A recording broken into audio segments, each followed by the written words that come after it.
Приемот на нови членки, шанса или ризик за ЕУ? Откако проширувањето се најде високо на агендата на Брисел, меѓу членките отворена е жешка дебата за едногласноста при донесувањето одлуки и односот на силите во новата проширена ЕУ. Според експертите, под лупа се ставени не само кандидатите, туку и прашањата. Кој ќе добие повеќе моќ?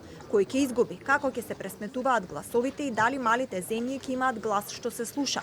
На масата во ЕУ велат дека се повеќе се врти идејата на Макрон за Европа во повеќе брзини. Да учествуваме во дискусиите во политичките тела, меѓутоа без право на глас, и тоа е нешто што се разговара се повеќе и повеќе.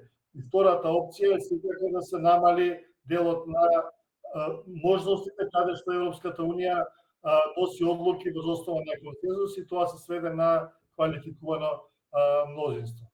За да се случи истото, мораме повторно да добиеме консензус, значи мора сите да се согласат за потоа сите да не мора да се согласуваат по прашање на одлучувањето, што е малку тешко изводлива ситуација. Трушановски вели дека околу 17 земји членки се поддржувачи на иницијативата за квалификувано мнозинство, но дека според последните изјави на Јотова и Радев, Бугарија нема намера засега да биде дел од тој клуб. И додека ЕУ калкулира, голем дел од изјавите се дека Брисел има намера да ги донесе до своите врати 1, 2 до 3 кандидатки. Македонија не е меѓу нив.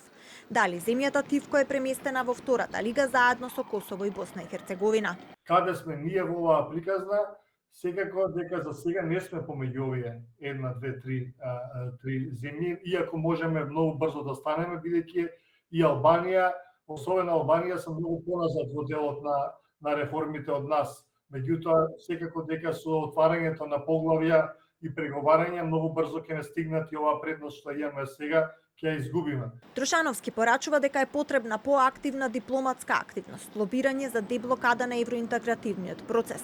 Смета дека капацитетите треба максимално да се искористат, а аргументите ефективно да се представат на секое европско институционално ниво. Во текот на месецов во земјава се очекува да пристигнат Антонио Кошта, председателот на Европскиот совет, и шефицата на европската дипломатија Каја Калас.